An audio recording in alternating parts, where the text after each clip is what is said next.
Caroline Alice एक hospice add एक nursing home में अपना पोजीशन छोड़ देती है और उसे टर्बिन पैरिश लुजियाना में एक आइसोलेटेड प्लांटेशन घर की देखभाल करने वाले के रूप में काम पर रखा जाता है।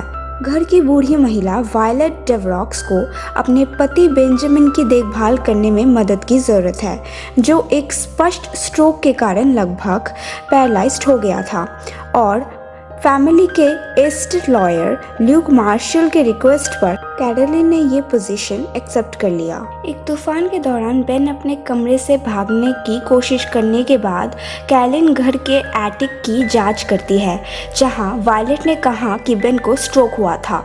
वो एक स्केलेटन की चाबी का यूज़ करती है जो वायलेट ने उसे दी थी, और वो रिचुअल सामग्री से भरी एक गुप्त कमरे की खोज करती है। कैरोलिन वायलेट का सामना करती है, जो बताती है कि वो कमरा 2 अफ्रीकी अमेरिकी नौकरों का था, जिन्हें 90 साल पहले थॉर्पे परिवार द्वारा घर पर सेवा करने के लिए मजबूर किया गया था।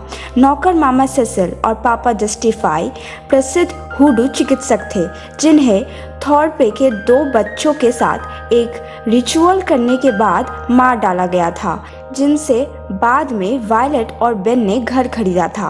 वायलेट कैरोलिन को बताती है कि वो घर में कोई मिरर नहीं रखती है, क्योंकि उन्हें उनमें सेसिल और जस्टिफाई की आत्मा दिखाई देती है। कैरोलिन का अनुमान है कि बेन का स्ट्रोक हुडू के कारण हुआ था, लेकिन उसका मानना है कि उसके पैरालिसिस स्थिति उसके अपने विश्वास से प्रेरित नोसीबो इफेक्ट है, ना कि कुछ अलौकिक। अपने दोस्त जिल से सलाह लेते हुए कैरोलिन पास के लॉन्ड्रोमैट में एक छिपी हुई हुडू के दुकान पर जाती है, जहां एक हुडू महिला उसे बेन को ठीक करने के लिए टूल्स और इंस्ट्रक्शंस देती है। रिचुअल्स करने के बाद बेन कुछ हद तक हिलने डुलने और बोलने की क्षमता हासिल कर लेता है, और वो कैरोलिन से उसे वायलेट से दूर ले जाने की रिक्वेस्ट करता है। कैरोलिन ल्यूक को बताती है कि उसे वायलेट पर शक है, लेकिन वो स्केप्टिकल में रहती है।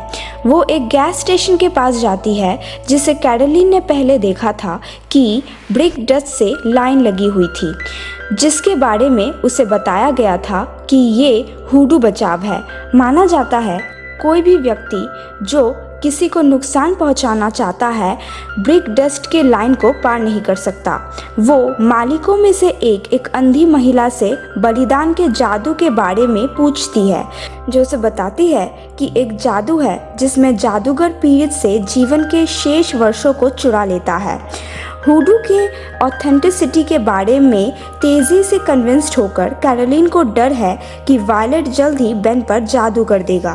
कैरोलिन को पता चलता है कि वायलेट घर के एक दरवाजे पर बिछाई गई ब्रिक डस्ट को पार नहीं कर सकती, जिससे उसका शक यकीन में बदल जाता है। वो वायलेट को अक्षम कर देती है और बेन के साथ घर से भागने की कोशिश करती है, लेकिन सामने के गेट जंजीर से बंद होता है। कैरोलिन बेन को प्रॉपर्टी में छिपाती है और मदद के लिए ल्यूक के ऑफिस में जाती है। ल्यूक, जो वायलेट का साथी निकलता है, कैरोलिन को वापस घर लाता है।